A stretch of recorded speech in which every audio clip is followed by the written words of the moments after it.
Good evening and welcome to a chef's journey through the Alexander Valley. My name is Courtney Humiston. I am a sommelier and journalist based on the Sonoma Coast.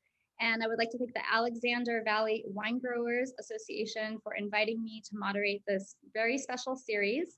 I've been here every Thursday for the past 4 weeks now. And we interview 3 different winemakers and a chef who has created pairings specifically to go with their wines. And we have 2 more. So next week and then April 1st are our final two episodes. So if you enjoy this evening, I would encourage you to visit alexandervalley.org and sign up for the next 2 weeks. It's really been a lot of fun. If you haven't already, please open your wines. Most importantly, pour yourself a glass of the Francis Ford Coppola Sauvignon Blanc. You will be very happy to get that in your mouth as soon as possible. And open the red wines as well. I do recommend decanting the 2017 Robert Young Cabernet Sauvignon if you have the resources available to you. The aromatics really shine brightly on that wine. So tonight we're joined by Chef Timothy Bodell, the culinary director at Francis Ford Coppola Winery. The restaurant is called Rustic there. Hi, Chef. Hi, Courtney. Thanks for having me. Nice to see you again. Nice to see you. And we have Andrea Ferber-Card, who is the director of winemaking for Francis Ford Coppola Winery. She's very busy. Hi, everyone. I have lots of names and we have a long title. Yeah. And we are very lucky to have Ames Morrison, who is the founding partner, winemaker, and he puts the Ames in Medlock Ames. Welcome. Thanks. I'm really glad to be here. And we have Robert Young II, another wonderful title, who is the hospitality lead for his family's Robert Young estate. Hi, everybody. Excited to be here. Hi, Robert. Nice to have you again. So I want to start by giving a little introduction to the Alexander Valley.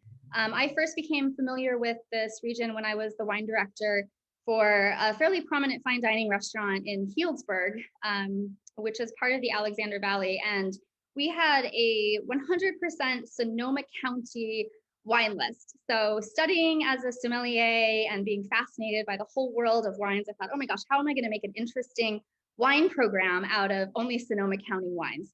And that was the challenge and the intrigue. And it was just so awesome to discover the diversity of grapes and styles that are made in Alexander Valley and the complexity of the Bordeaux variety wines that grow here. So I had studied in Napa Valley, and I'd kind of become comfortable and familiar with a very fruit-forward style of California Bordeaux wines, which is totally great, but I just really enjoyed so much the food friendliness and the balance and the beauty and the aromatics of the Bordeaux varietal wines that came from Alexander Valley. So just to give you a sense of place, we're talking about 15,000 acres of grapevines in northeastern Sonoma County. The appellation essentially follows the Russian River Valley from Cloverdale down to Healdsburg. Grapes were first planted in 1840. And what's really impressive and remarkable to me about this place is that numbers are numbers, which don't really mean a lot to most of us. Sometimes I Google like, how big is 15,000 acres? But what's really remarkable is that when you're going through the Alexander Valley, the impression that you really get is that this is a community of families and farmers and multi-generational families who have been growing grapes here for a really long time and really committed to the terroir and the expression of this place. And I also just want to mention that we are observing the chat. So if you have questions, please put them into the chat. We will see them and we will get to as many as possible. So it's really fun to be able to engage with the chef and these winemakers, ask them your questions and be a part of the conversation. So please don't be shy. So I'd like to introduce Andrea Ferber-Card from Francis Ford Coppola Winery. This is a beautiful estate in Geyserville, and it is known probably as much for its very dynamic hospitality model, which includes tasting Sauvignon Blanc by the cabana, by the swimming pool, having a full food and wine pairing with Chef Timothy at their full service restaurant, or doing a guided tasting flight. So Andrea, tell us about the director's cut Sauvignon Blanc, which is so fun, expressive, lively, delicious. Thank you. So if you all have this, I think you probably have this in front of you. This is the director's cut Sauvignon Blanc, and this is what the director's cut actually looks like throughout different varietals and such. We also have a Cabernet that is in the same bottle, and Merlot that are both from Alexander Valley as well. So before I go on to talk about the Sauvignon Blanc, I just wanted to tell you a little bit about myself. I was born and raised here in Sonoma County. I'm a 4th generation Sonoma County native. My great-grandparents grew grapes up in Southern Cloverdale when, long before me in the late 1800s and before the Prohibition. After Prohibition, they decided to abandon grape growing because it wasn't fruitful. And so they moved on to prunes, and they basically tried everything else, and they decided that farming wasn't their game. So they got out of that. But lucky for me, I was actually raised in West County and on a small apple orchard. And so I kind of learned all about, the hard work that it goes into farming and producing a good product at the end. We just made apple juice. Cider wasn't really that exciting at that time when I was growing up there. So that's kind of a little bit about me. And so when I moved back to Sonoma County after graduating from college, I needed a job. And winemaking and wineries really was the biggest thing that was happening. And so I got a job, and I've been working at it for 20 years now. I've worked places like Benziger, where it was a biodynamic winery and vineyard, to also the Prisoner and Ravenswood, and now I have made my home here at Francis Ford Coppola as the director of winemaking. It's a really great place to be. I feel really at home here in Alexander Valley, and I just look forward to all the vintages to come here. So just as a little side note as well, I am a professional lumberjill, and I compete all over the world doing chopping and sawing wood and throwing axes. So people don't like to be on my bad side. But anyway, so just a little bit about this wine. So as I showed you, we have this zoetrope is what this label is. So basically it has to do with like cinematography, and I really don't know very much about that. I'm more on the winemaking side, but basically how the picture moves, right, from very early on in cinema. So the zoetrope is represented throughout a lot of our things here at Coppola. The director's cut Sauvignon Blanc is from Alexander Valley, from the east side of the Russian River, from a specific vineyard called Munsell family. It's actually the coin flip vineyard. And the story that I understand is that in the late 1800s, no, sorry, I got that wrong. In the 1970s, the Munsell family was trying to decide how they were going to split a vineyard that they had purchased with another group, and they actually literally flipped a coin, and that's why they started to call that vineyard coin flip.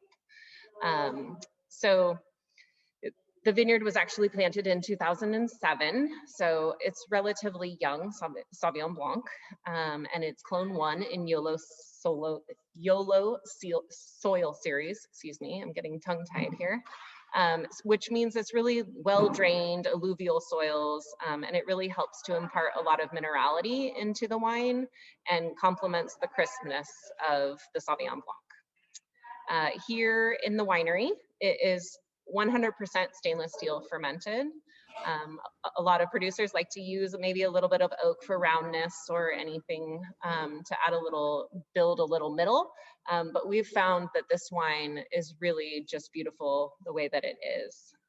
It goes through no malolactic fermentation, so no secondary. And it doesn't see any oak. So the aromatics are really fruit forward in terms of grapefruit and citrus zest. And then as you drink the wine, it really enters bright with flavors of guava and citrus, and the minerality and kind of Christmas lingers on your palate. Yeah, absolutely. Thank you so much, Andrea, for sharing your story. That's amazing. I have a lot of questions, which I'll ask later. But yeah, this wine is just, it's so aromatic. It's so lively. It's just, I mean, it's the great gift of Sauvignon Blanc, I think, is just those beautiful kind of complex aromatics that just, for me, just put me in a good mood automatically. But I'd like to hear more about Chef Timothy's kind of take on this wine and why he selected the local Dungeness crab and spring pea risotto to pair with it. And hopefully, Chef Timothy, you've never gotten on Andrea's bad side. Well, that is news to me, Courtney and Andrea. Wow. I also have questions, and I hope Congratulations. I love that. Yeah. I keep it under wraps sometimes, so that way people don't get nervous. You only bust it out if you absolutely have to. Yep. Yeah, smart. Well, that's really cool. And I'm sure, and I hope some guests out there watching have some questions for you regarding that too. That is a really cool hoppy, and I didn't know that. And what a spectacular wine. This wine for me, and this dish that I created really speaks spring in Sonoma County to me.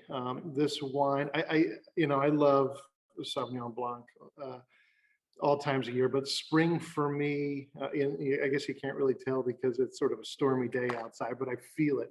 I feel it in the air. The asparagus is popping in our culinary garden here. The fava beans are just starting to ripen up. And all these sort of iconic flavors of spring here. And that wine, to me, from the sort of citrus components, the herbal notes, like the herbaceous quality of the wine, really just say spring to me. So when I thought about developing this recipe, I debated pairing a Sauvignon Blanc. For me, I think there's some Chardonnays, which would be terrific with this dish as well. But the addition of the citrus in this dish really lightens it up. Yeah, it's a risotto, and it tends to be some creamy and rich. But not only the lemon zest and the lemon juice in the wine, I think, in the risotto, really play nicely with the crispness of the wine that you made there, Andrea. And I think it's just a delicious dish. Right now, like I said, with these sort of iconic springtime ingredients, I thought it was appropriate to include that in this dish. And of course, our prized shellfish catch off the coast here, sort of all combined for the inspiration for this dish. So I think it's a terrific wine, and I think it just sings with this pairing here.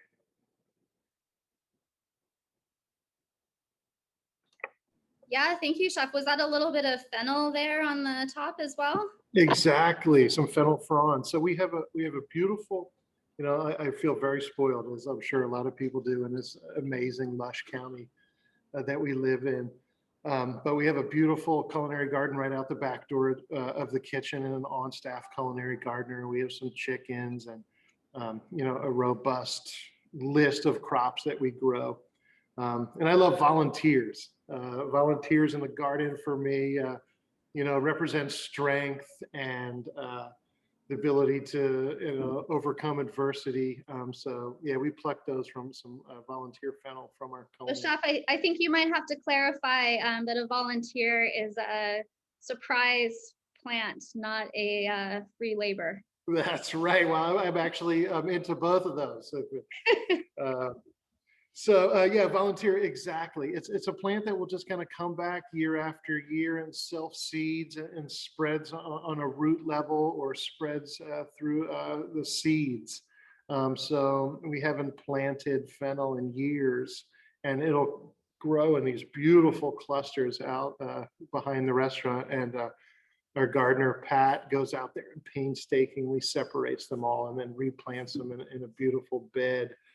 So that is the garnish that we chose for this dish.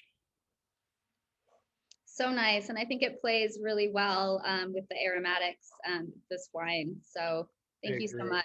My pleasure. Thank you. So Andrea, would you like to add any thoughts to Chef Timothy's food pairing? And then also please tell us where we can find your wine and what the hospitality experience is like right now at Francis Ford Coppola. Yeah, I am just super bummed that Chef Tim isn't sitting right next to me and that he doesn't have the dish for me right now, because that would really make me happy. Everything that Chef Tim makes is delicious. I've gotten the opportunity to try lots of his dishes with, food pairings, and oh, you should come to Rustic and try it. But our wine is available right now. Our tasting room is open Wednesday through Sunday, I believe noon to 4. And Rustic, I believe, is open noon to, I'm not sure when. Maybe Tim. Yeah, Chef Tim, you know. Noon till 6, Wednesday Okay, through that's Sunday. right. And then starting a week from tomorrow, we'll be open from noon until 7 on Fridays and Saturdays. Yeah, and so we, as we've just moved into the red tier, we actually have some seating indoors. So today was the first day of seating indoors. So you can come and have a wonderful glass of Sauvignon Blanc or whatever suits your fancy, and have a beautiful dish for lunch or dinner here. The cabines and the pool will be open this summer, so we're very excited about that. I'm really excited about that too. It's a great perk. This is a wonderful place to work, and we're making some really great wines, so it's a fun place to be. I did want to highlight, we do have a couple of other Alexander Valley Cabernets, and so we have our what we call our flagship wine, which is the Archimedes. Sorry if you can't see it. I don't know if you can see it, but Archimedes is from Estate Fruit, and it's a Cabernet from Alexander Valley. So that's a really amazing wine to try out. And then also our Reserve Cabernet has all these great artist renditions on the different varietals, but this is the Cabernet label, and this is also Alexander Valley. So come out and enjoy some time with us at the pool or in the restaurant or in the tasting room, and wander around. It's a pretty great place to be. So thank you. Awesome. Sounds like a plan. Thank you so much. And Andrea, a quick question from one of our audience members. You may or may not know the answer to this, but will Coppola Winery be having an Easter egg hunt this year? No? Okay. We're working on some virtual content, actually. I did a video last night with my son, who's a 9-year-old blossoming chef. So we did a cooking demonstration, and a member of our visual team and Pat the gardener, who I referred to earlier, did a segment about using natural dyes to dye eggs for Easter, and also what to plant in your garden. So that event is something near and dear to my heart. I brought my son to that for many, many years in a row. He always looks forward to it, but we're doing it a little differently this year. So be on the lookout on social media and on our website for some more information, but it's going to be really fun. Great, sounds good. Thank you. All right, let's get into some red wines here. So we're going to start with the 2018 Estate Red from Medlock Ames. So Ames Morrison, the founding partner, the winemaker, all things Medlock Ames is here with us. We're really lucky to have him. And just to give a little bit of a sense of place, the Medlock Ames is a winery, but it is also a ranch. So here we have organic farming, 340 acres, which includes vines, of course, but also olives, orchards, vegetables, flowers. It sounds like heaven. So Ames, tell us about it. Yeah, well, it is like heaven. It's a really magical place, and it's sort of my kind of mission in life to preserve it and enhance it. And we've been organic for a very long time, but my my hope for the next the next phase of my life is to make it even better than organic. I really want to have our soils be able to pull carbon dioxide out of the air and try to reverse the trend of climate change. That's my mission. And then a little bit of background about me. About 25 years ago, I was living in New York City, and my best friend and I were really new to wine. We didn't know much about it, but it was really fun to try to swirl around a glass and identify what aromas we could find in it, and try to stump each other on what we were tasting. And I was particularly fascinated by the influence that the soil, that the climate, that the farming has on the flavor of the wine in the glass. I grew up on a farm, and so that really kind of piqued my curiosity. And one night we drank way too much wine, and we came up with this plan where we would quit our jobs, move to California, and make wine. And we thought, why not? And we were young enough and naive enough to think that was a good idea. But the next day, when our heads cleared up a little bit, we still thought it was a good idea. So within a couple of months, I quit my job. I moved to California, started studying winemaking and grape growing and chemistry at UC Davis. And every weekend we would drive all over California looking for land for sale. And after looking at about 100 different places, we stumbled upon this semi-abandoned vineyard in the kind of really remote part of the Alexander Valley, way off the beaten path. And it just grabbed us. We knew it was the right place for us. And we set about converting it to organic production, putting in a lot of compost, a lot of remedial pruning, and just kind of investing a lot of TLC into the land. And so that's sort of how we got started. And I didn't realize it at the time. It just seemed like a good place, but I didn't have such an appreciation of the history of the Alexander Valley and just what a special place it is. I think there's something about, I don't know if it's our latitude, the 38th parallel. There's something about the quality of the light here that's unlike any place I've ever been. We have, and I'm certain we have more rainbows per year than any other grape growing region. It's so magical here. So the wine that we're going to be tasting tonight is our 2018 Estate Red. This is the bottle, and this is a Bordeaux style blend. We make about 17 different wines, which is probably too many for our size. But whenever I kind of come up with a new idea, I just want to make a new wine out of it. But the red is one of the first wines we ever made, and unlike other wines that are varietally labeled, where we're limited to, we have to have at least 75% of one thing in it. Because we just call it red, it gives us a lot of flexibility in how we blend it. So it's really, it's fun to put together because we just have so much more freedom. It is the 2018 vintage was a great year for us. It was a pretty dry, pretty dry winter. That's not so great long term, but we got a lot of rain right at the end of the season, kind of similar to 2021. So I'm hoping it'll be a repeat. And it was warm, but there are no heat spikes throughout the year. And then in the kind of the key ripening months of August, September, and October, it cooled down a little bit. And so we were able to keep the fruit on the vines a little bit longer. And that's sort of my goal, is to be able to delay harvest to get more flavor development.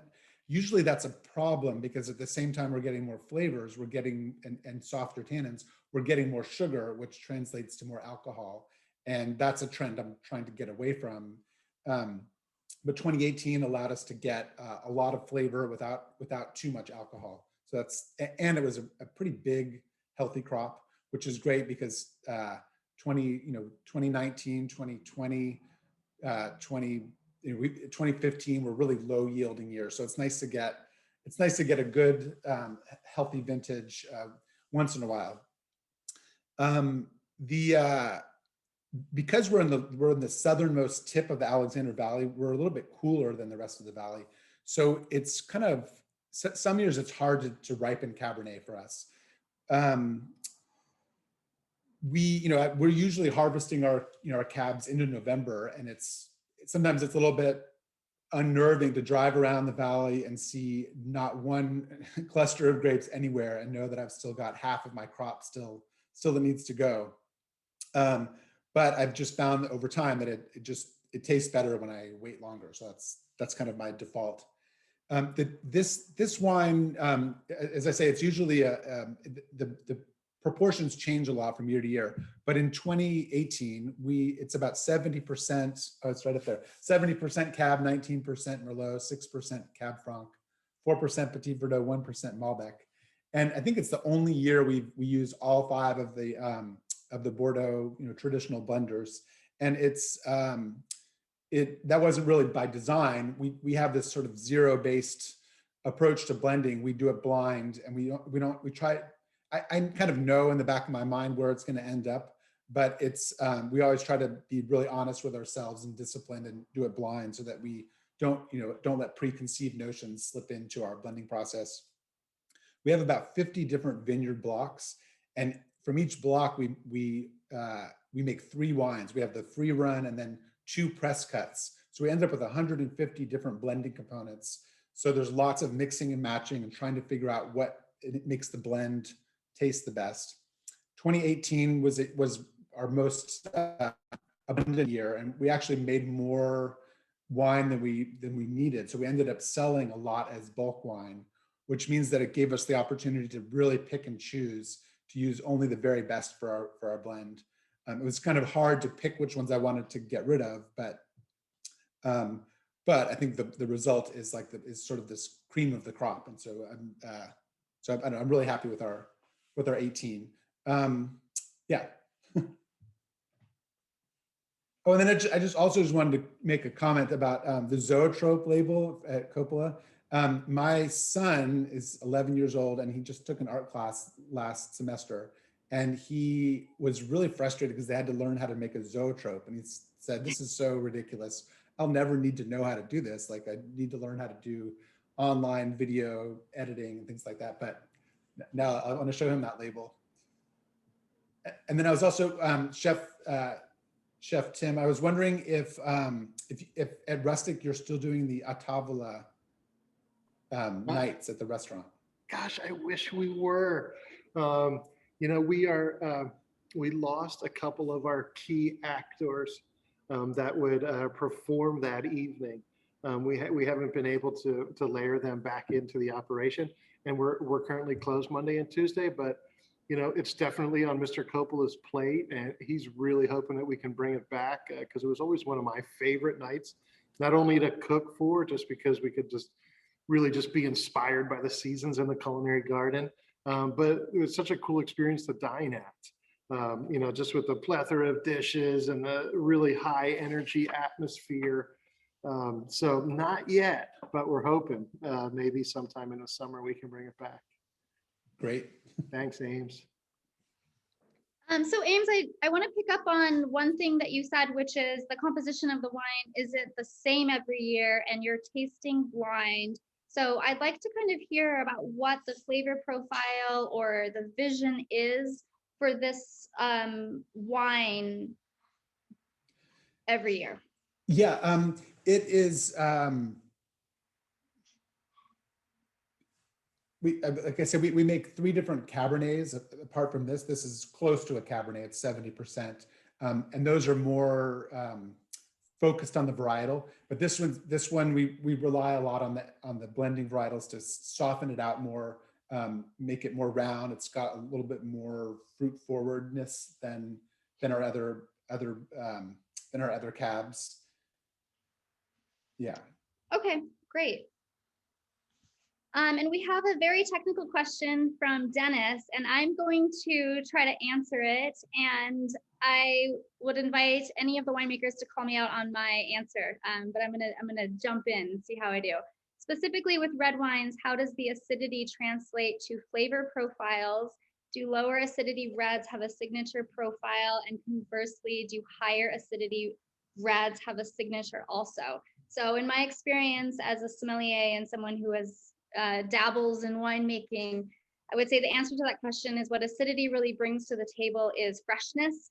So it boosts all of those flavors, and it makes it very dynamic on the table. So I think red wine, I think all wines should be very refreshing. You take a bite of food, you want to refresh your palate, which cleanses your palate, makes you want more food, you know, and now we're having a good time. Where lower acidity reds can kind of come across as a little bit kind of waxy, kind of linger a little bit more on your palate. That would be kind of my observation as a somm. Does anyone have anything they want to add to that or disagree with? Yeah, well, I would just add that lower acidity wines, or conversely higher pH wines, another way to say the same thing, tannins tend to be a little bit softer than on wines with more acid. Andrea, would you like to add anything? I was just going to say, you know, the addition of acidity sometimes can give the sensation that the wine actually feels different entering your mouth. So maybe with a little more acid, you get a little more structured feeling. And so it's going to be like more lifting in the palate, like what you were saying. And then with a lower acidity, it kind of mellows out. Sorry, I use my hands and I think about the wine as it goes into my mouth. It kind of mellows out the wine and it becomes thicker and kind of reaches the sides of your mouth. So it's really a difference of the way it enters and the sensation in your mouth as well. Yeah, absolutely. And I think for me, what I love about great wine is its tension, you know, and I think the acid and tannin is what provides the structure of the wine, and having that kind of like tension between those two things is really wonderful. And higher pH or conversely lower acid wines kind of are less tense and more just kind of soft. We use the word, it's a little derogatory, but flabby sometimes for those wines. So Ames, quick question before we go into the food pairing. David's asking, I have a well-aged 2012 50 tons, which I'm not sure what that means, but thoughts when best to enjoy. Oh, so that's one of our Cabernets. That wine has a lot of tannin, a lot of acid. It will last for a long time, but it's in its prime right now. I would recommend drinking it. It's in its sweet spot. That person will be very happy to hear that, I'm sure. So Chef Timothy, let's talk about food. Pork belly, porchetta stuffed with Tuscan, kale, and garlic. Yum. Yum. Yeah, thanks, Courtney, and thank you, Ames. Your story of your history and the history of your incredible winery is absolutely inspiring, and your commitment to this planet and the incredible wines that you make is a pleasure to drink and to pair food with. So thank you so much. I think this wine is very, very approachable from a chef standpoint. It's delicious. It's easy drinking. It's bursting with fruit flavor. I find, there's just enough of those soft tannins to be able to match up with a fatty meat dish like the one I prepared here, this porchetta. So I think it's a real beautiful pairing. And it's a great picture here. We roasted some heirloom carrots from our culinary garden, and you can see we got some great caramelization on the porchetta there. Now, porchettas can be, I think, somewhat intimidating to the home cook. So that was fun for me to distill this, what can be a very complicated dish into something, that's really 6 ingredients and very easy MOP is what we call it, method of preparation. So, I think it's a really fun, approachable dish to pair with a very fun and approachable wine. And I think together really work well.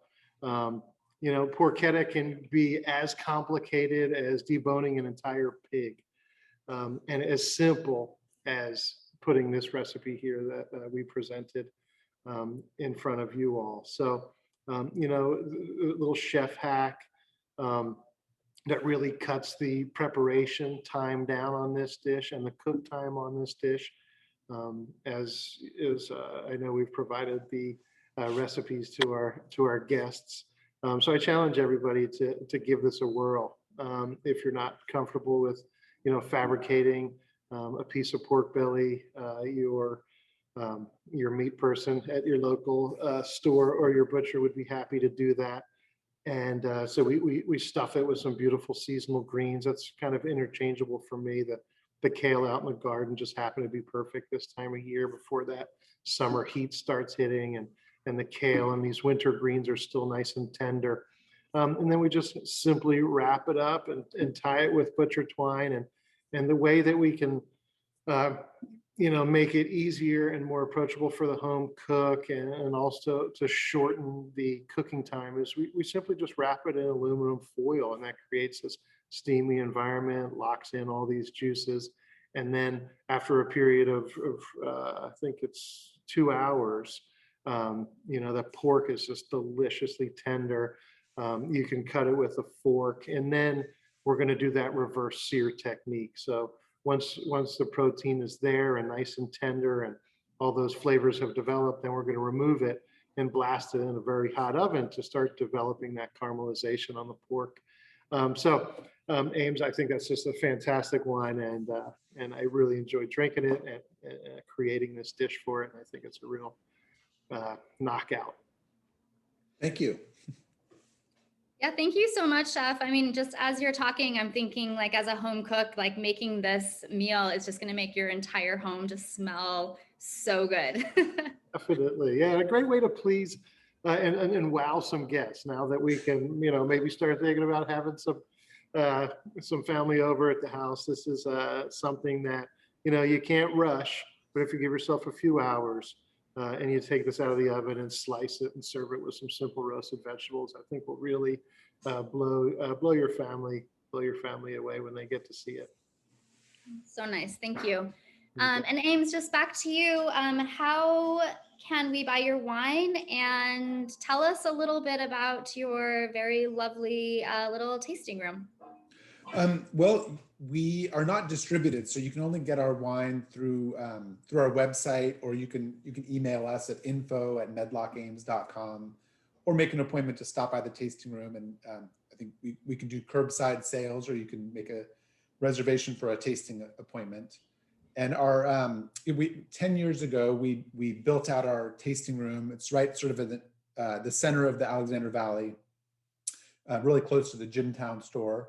And there used to be an old bar there, so it's sort of a kind of a focal point of the Alexander Valley. And we remodeled it, like this old building, to restore it.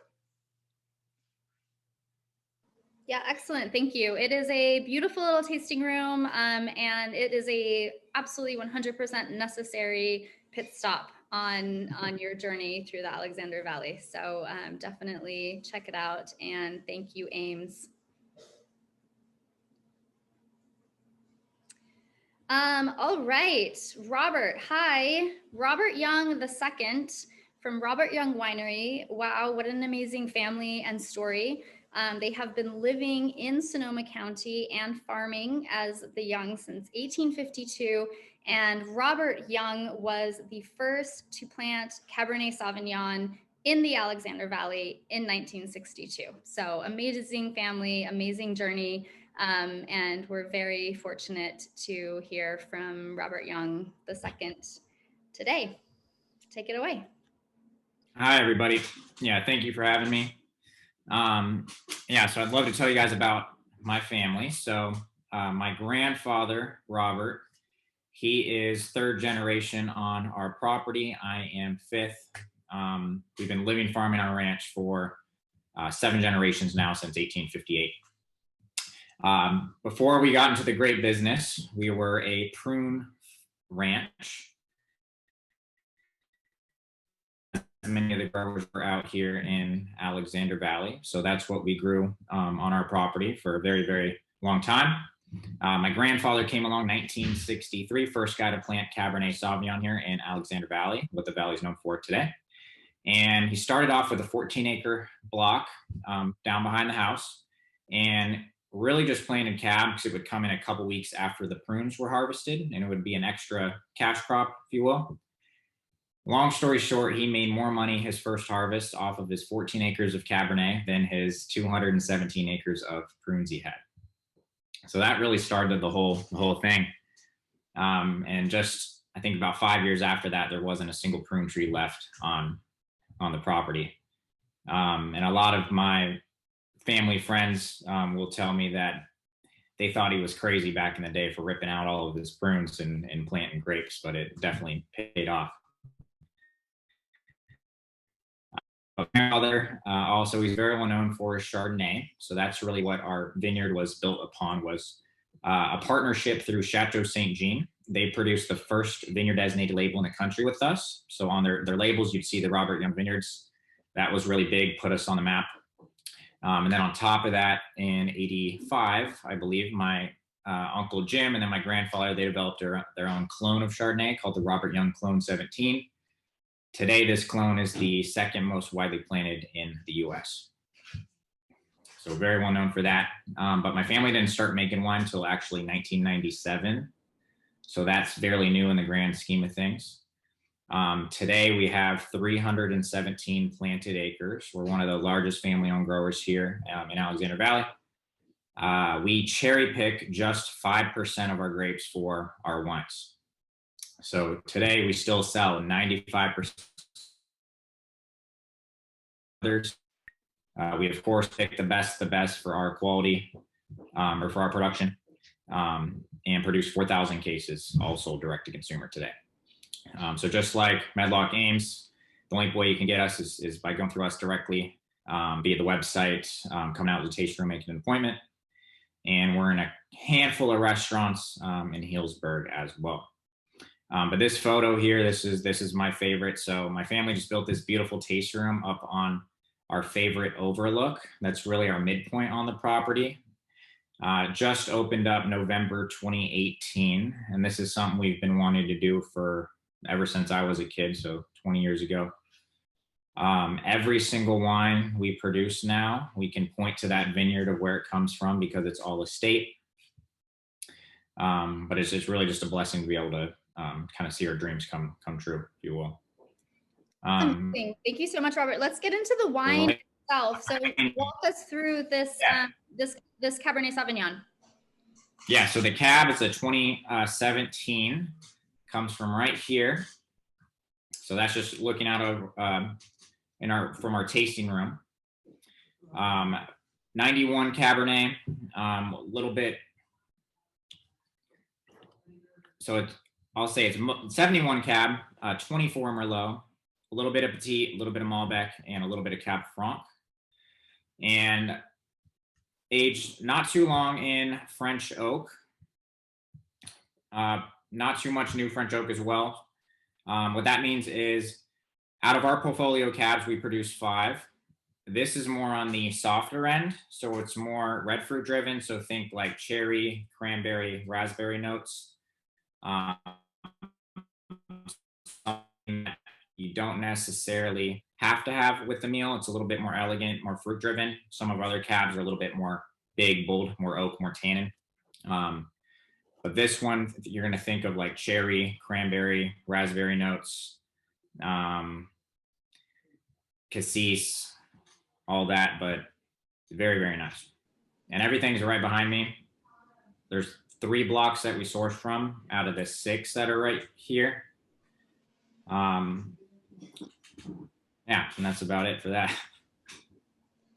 Great, thank you so much.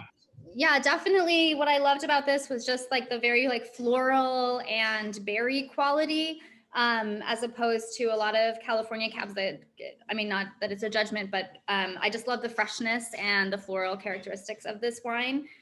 So with that, Chef Timothy, I will throw it over to you and hear about what you found in this wine to pair with the steak with a chechi bean, commonly known as the garbanzo bean, with roasted garlic puree and herb oil. You nailed it, Courtney. Thank you. Thank you. And Robert, thank you. What a terrific wine. And thanks for sharing that story of just an iconic name and property and wine. You know, what's more iconic to me than a beautiful steak with a beautiful Alexander Valley Cabernet. So like Robert was saying, I find this wine to have tremendous structure, balance, while still holding on to those bold red fruit flavors.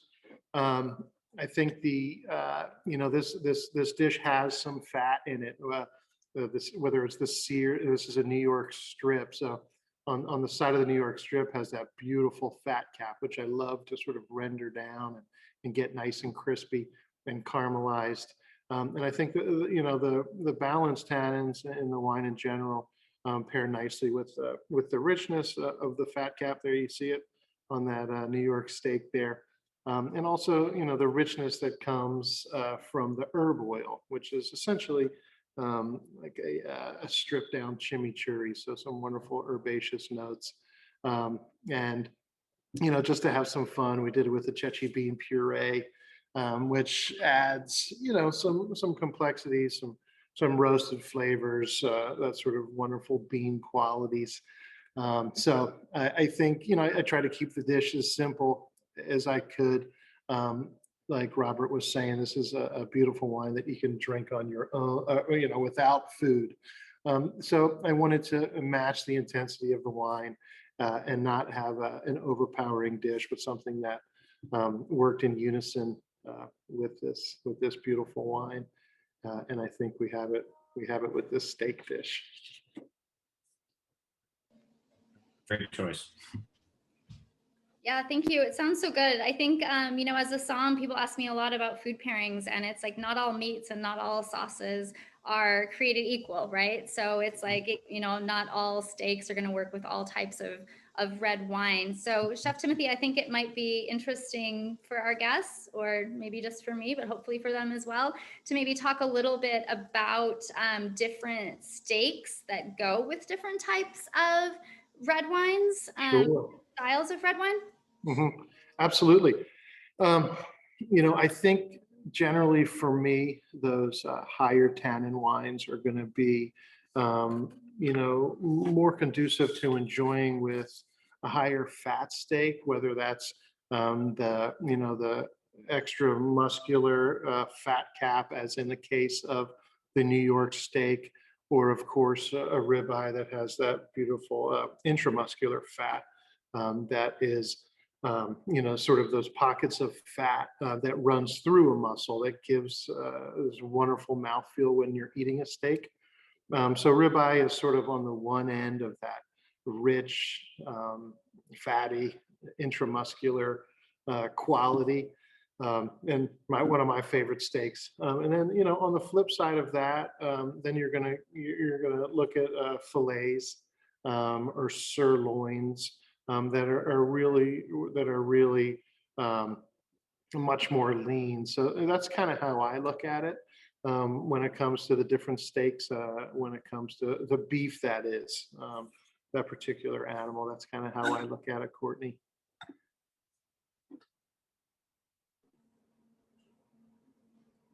Yeah, that's great. Thank you so much. Sorry, I'm just monitoring the questions, and people are very much enjoying the pairings and the wines. So thank you everyone so much. They've already, a couple in Chicago says they've already eaten, but they're hungry again. So that's nice. Thank you for that.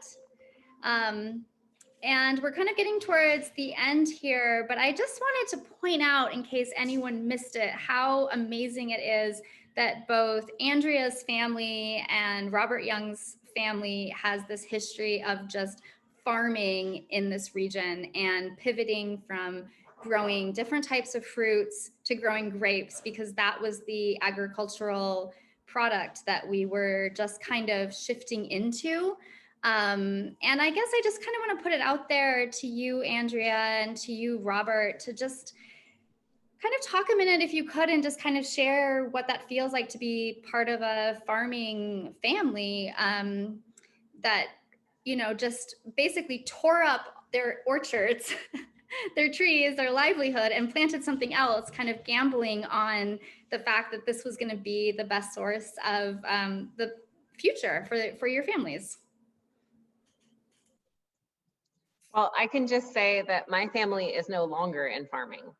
So that actually goes to show you right there that it isn't easy, and it's not something that is passed on generation to generation very easily. And, you know, kids want to get away from the farm. And so I think Robert is like a perfect example of how it should be maybe, and how it can be. My family struggled. Prunes, I think, was their last real like main ditch effort in farming. And then they went to development because, you know, the area was growing as well. So that's where my family turned. And I think that's where I kind of got my love for farming, is that I wanted to go back to that. So. Nice. Yeah, I can elaborate on that as well. So my family today, we're still farmers. So my dad and my uncle, they both work for the business. They're farmers on the day-to-day. My dad is the founder of the winery. And really the purpose of starting the winery was to give myself and the next generation the opportunity to get into the family business. Because of course, as Andrea said, not everybody wants to be a farmer. And I grew up working out in the field, and I realized pretty early on that I did not want to be a farmer the rest of my life. So I wanted to get into more of the business hospitality side. So I'm glad I had that opportunity. But, you know, for me, now that we have, you know, the winery, I can hopefully grow this and be able to give my kids a job and many generations to come and keep the family business going, because farming is definitely not easy. Harder and harder every day. It is hard. So Ames, I'd like you to weigh in for a second as well. So here you sought out to be a farmer. And so, you know, your perspective, I think, is really valuable as well. We have multi-generational farmers being like, it's hard. Here, this is what you wanted to do as a first generation farmer.